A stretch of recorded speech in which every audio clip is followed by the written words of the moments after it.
Monsieur, bonjour, j'espère que vous avez la forme et que la vie vous traite bien. Le froid est enfin arrivé, la saison des plaids est ouverte. Et pour fêter ce petit événement météorologique, j'ai décidé de te reparler d'une série. C'est vrai que ça fait longtemps qu'on n'avait pas parlé de série, mon pote. Comme j'en ai eu pas mal, j'ai pris celle-là qui m'avait le plus marqué.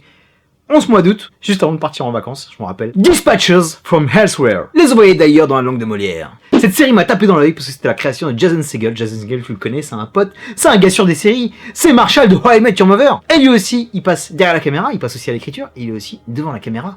Le mec est tout part. Donc grosse curiosité de ma part, surtout qu'il y avait une petite hype autour, je sais pas trop de quoi ça parlait, mais directement j'ai foncé dessus.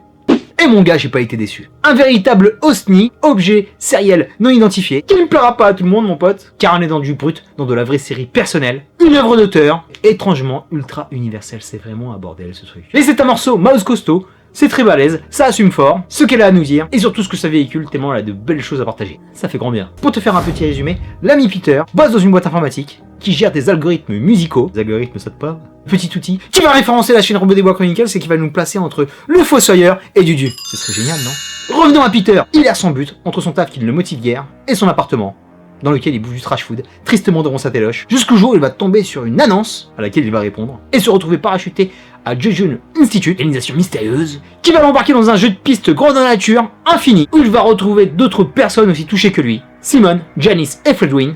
À eux quatre, ils vont se prêter au jeu et redonner un sens à leur vie. Premier bon point de cette série qui est complètement fucked up, c'est que cette info qu'avaient les seuls, je pensais qu'on est resté sur Jason Segel et finalement, non, c'est plein de surprises.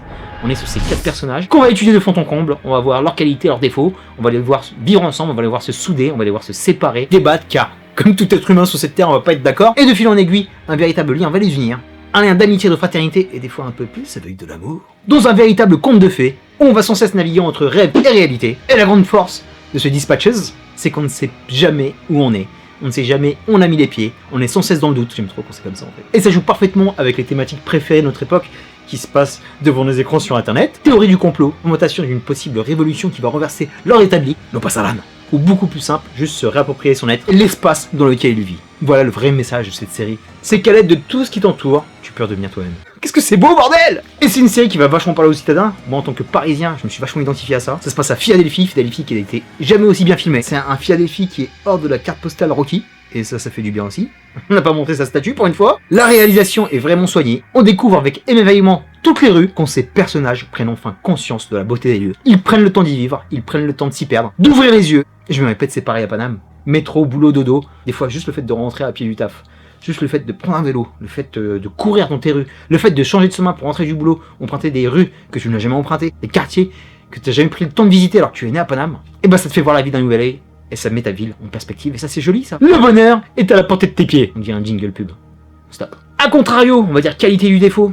Au départ c'est super lent, faut t'accrocher un petit peu pour y rester. Surtout sur ce premier épisode où tu sais pas vraiment comment t'orienter. C'est le but recherché, mais une fois bien installé, tu seras embarqué. Tu feras partie intégrante de cette bande, et tu voudras connaître la dernière pièce du puzzle du Jejun Institute. Est-ce que ce délire existe? Est-ce que c'est un délire paranormal? Parce que le rendu de tension est sublime. On va se demander si on est parfois dans de la SF paranoïaque, d'anticipation, ou même dans du fantastique. Et franchement, mon pote, énorme bravo, parce que ça tombe jamais dans de la violence qu'on voit habituellement sur un Black Mirror ou sur un Twilight Zone. C'est beaucoup plus subtil. C'est fait avec beaucoup de mystère, mais avec beaucoup de tendresse. Il y a un véritable fil conducteur qui est Jejun, qui est ses personnages, mais ça part dans tous les sens. Parce qu'on va découvrir leur vie, on va découvrir leur passé, on va découvrir aussi leur futur. Et pour faire court, c'est un beau labyrinthe poétique, étrange, parfois terrifiant, mais attachant et finalement plein d'espoir pour tous ces personnages fracassés auxquels tu vas pouvoir t'identifier parce que ça s'adresse à toi ce bordel. Un rapide mot sur le casting, ils sont tous les 4 géniaux, même les personnes hyper creepy qui sont dans Jejun. Comme le galant Ladies First, l'ancienne Sally Field, ça fait plaisir de l'avoir à un tel niveau encore, la jeune et prometteuse Eve Lindley, et celui qui arrache tout, qui est vraiment sublime. Il joue tout le temps des seconds rôles, mais quel talent. En plus quand tu es comme moi fan de rap, fan de hip-hop, on des 3000 de Outkast, vraiment fabuleux. Et Jason Segel qui va complètement nous désarçonner sur ce final, où là ça va être un véritable message personnel par rapport à sa vie, par rapport à sa jeunesse, par rapport à sa carrière, par rapport à tous ses rêves. Choc pour ces gars qui ont beaucoup de talent.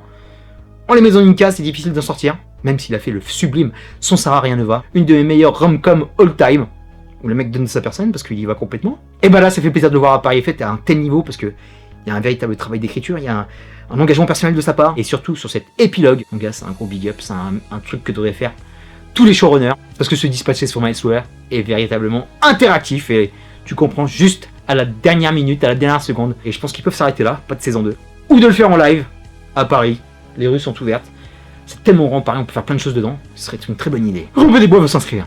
Minus pour Dispatches from Elsewhere. Je te dis à très bientôt pour les prochaines vidéos. D'ici là, porte-toi bien. Est-ce que tu as vu cette série? Qu'est-ce que tu as vu comme belle série cet été? Lâche-moi un commentaire de Sériephile. D'ici là, je t'envoie un maximum de peace and love, mon gars.